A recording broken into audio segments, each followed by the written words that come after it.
months ago, Marvel dropped a brand new villain. His name is the Planter. He debuted in Miss Marvel Mutant Menace 1. The Planter looks a little bit like the mascot for Green Giant Green Beans, but I think that might just be because of the leaves and green skin. The Planter is a mutant on Earth 616, and he takes on the qualities of any plant he's ever touched. He touches a rose, for example, he would grow thorns. The Planter decides to use his mutant abilities to rob jewelry stores across Jersey City. As he is leaving one store, he states that his robberies are a victimless crime because jewelry stores have insurance. Anyways, you know helicopter seeds? As the Planter is making his escape, he grows a huge helicopter seed on his back to fly out of there. It looks ridiculous, but it works. It's hinted that the Planter has the potential to join the good side, but the comic is still coming out, so we will have to wait and see. I didn't know I needed punk aesthetic lizard in my life until now. February's Spider-Punk arms race gave us the gift of Punk Lizard. Of all the characters I would have guessed to be into music and end up dressing like a rock star, Lizard wouldn't have even made the top 10, yet here we are. The Lizard of Earth 138 is in a band of reptiles. Their band is working to get a record deal, but it's tough. They are willing to do anything to get it though. Vulture preys on this and tells the Lizard band that if they could mess up the Spider band, they would get a record deal. The Lizards head off to do just that, only they end up getting kicked to the curb by our spider heroes. Lizard here wears a black leather jacket and he has spiky black hair on his head, and it kinda looks like a mohawk, which is absolutely iconic.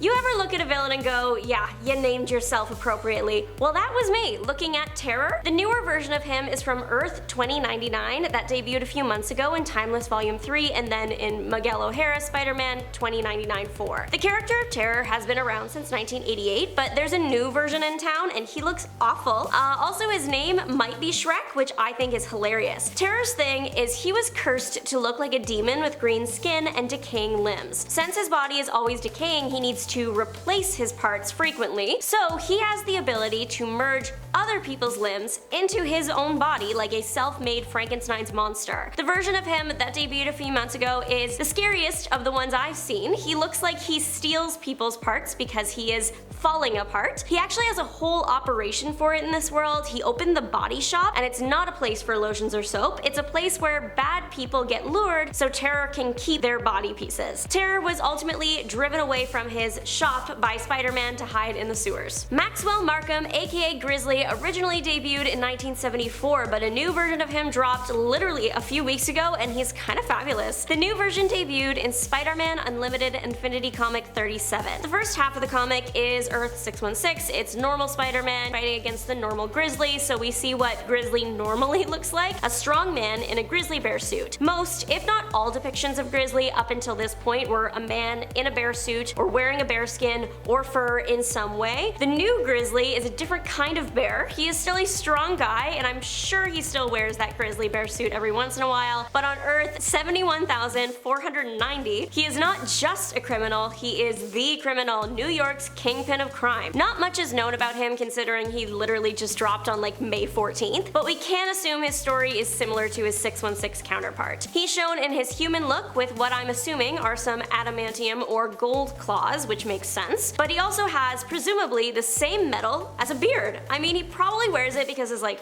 jaw was busted or something, but I like to think that he just chose to make himself a beard out of some of the most rare metals on Earth strictly for the aesthetic. You've heard of the Cy-Nister Six, well get ready for the Cy-Nister Six. They are the same but different and also scarier. Already, the idea of going up against 6 of your worst enemies at once sounds awful, but it can get worse. The Cy-Nister Six exist on Earth 9349. This universe has a lot of cybernetic implants going on. They are super popular. The Spider-Man of this Earth has them, but unfortunately, so do the Cy-Nister Six. That's why they are called the Cy-Nister Six. So now you have all these villains that were already hard to subdue when they were normal, tricked out with cybernetic implants that make it even harder to take them down. In the comic, Spider-Man says he got his implants because he had some really bad injuries, but it's also implied that the villains were getting the implants first, which probably made it next to impossible for Spidey to win in a fight against them. Even though the villains are a bigger problem now than ever before, they also look cooler now than they ever did before. I know, I can't believe it either. On this upgraded villain squad, we have Electro, the Living Circuit, Cyber Goblin, Silicon Man, who is Sandman, Mysterio, but it's spelled Mystery Zero, Steel Vulture, and Dr. Octoplex. For the most part, everyone looks like just like a robot cosplay of themselves. The only outliers are Mysterio and Doc Ock. Mysterio is just his crystal hero ball head with some disturbing little tentacles, and pretty much the same goes for Doc Ock, half his torso and his head and all those tentacles. Spider-Man's cybernetic implants ended up being the only reason he made it out alive from the fight with all these guys. When he got the implants, he also received an operating system named Webby. Spider-Man is trapped by the villains and seconds away from death when suddenly all the villains' cybernetics stop working. Turns out Webby was able to hack them and shut them down, leaving an opening for Spider-Man to get away. So far, the Cy-Nister Six have only appeared in March of 2024's Edge of Spider-Verse Volume 4, but hopefully we'll revisit them again soon. You've heard of millionaires, you've heard of billionaires, get ready for Killionaire, the teen influencer out to ruin your life. Killionaire's power is money, which is not a power to be underestimated. He hires Taskmaster to create a suit for himself with all the powers of all the Avengers. Unfortunately, Taskmaster was only able to build a little toy with the powers of all the Avengers. Still, that soldier was destructive. Killionaire took it on a walk downtown and filmed the toy destroying pretty much everything in its path, like billboards and screens and cars. Spider-Boy is the one to fight the little toy, eventually convincing it to be a good guy instead, and Killionaire is left with nothing but potential juvie sentence. Killionaire looks like a purple and gold version of Vector from Despicable Me. His haircut is definitely a choice, and not one I would have made if I was a super rich kid. Also, the combo of the skinny glasses, turtleneck, gold slim jacket, and massive gold chain K, it's too much for me, I'm sorry, but it's giving Vector. Like father, like daughter, the Ringmaster's daughter has stepped into his shoes and put on his hat. The Ringmaster look was goofy on her dad, and I'm sorry, but it looks a little bit goofy on the Ringmistress too. Thankfully, that is probably the point considering it's the circus. The Ringmistress wanted to make herself into a respectable villain, so she put on her dad's hypnotism top hat and gathered up a team to create her own version of the Circus of Crime. Her colors are green and purple, like her dad, so green coat covered in black stars with matching boots, and then a purple jumpsuit and top hat. The top hat has one of those black and white swirls on it because it's used to hypnotize. This 2024 version of the Crime Circus had a major debut crime planned. They were going to attempt to rob everyone at a fair by making the Ferris wheel into a giant hypnosis device. Did it work? No, of course not. Doctor Strange put a stop to it. The other members of the new Circus of Crime were Jim Nasty, Stefano Stiletto, and Chief Beef. Who knew adding a 0 to the end of 616 would result in the most disturbing Marvel universe ever created? Earth 6160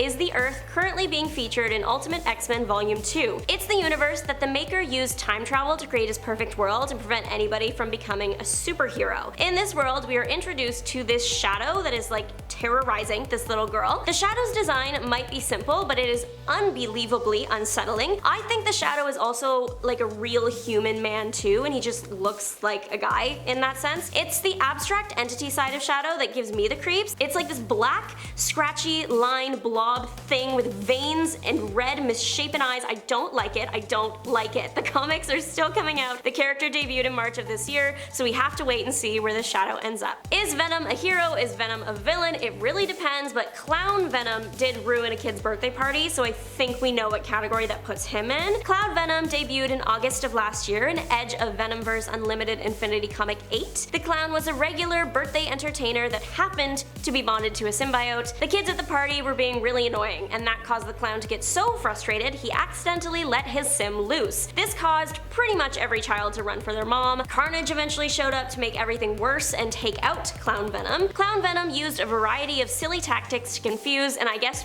fight Carnage, like turning his tentacles into balloon animals and making himself a piñata. Unfortunately, Carnage did win, and the clown's noggin ended up as a birthday present. The Venom clown is allegedly supposed to be a parody of Pennywise, and though it was pretty ridiculous, it was also pretty fun. We now have a new demigod villain who is drenched in the sweat of Theseus and has an enchanted bag that blows air. I wish I was kidding, but I'm not. Zephyr debuted in February of this year in Miles Morales' Spider-Man 17. Miles, Miss Marvel, and Shift were fighting this guy in Brooklyn, and I think he was just there to cause problems. Like, we get thrown into the middle of the fight pretty much, so it's unclear why Zip is causing all these problems. Zip is presumably from ancient Greece, or is Greek, because he says he bathed in the sweat of Theseus, which made him really slippery. Because he is slippery, he moves really fast because he's literally slipping through the wind, and also spiderwebs, they don't stick to him. The other thing Zip has going for him is his bag. It blows air, powerful bursts of air. I think Miles best summed up everyone's feelings about this when he said, "A bag of wind? What is even going on right now?" Zip gets KO'd by Shift and presumably arrested. No amount of Theseus' sweat is going to help him slip out of that one. Thanks so much for watching. watching. Don't forget to like, subscribe, and make your mark on the comment section down below. This is Juliana signing off. Bye!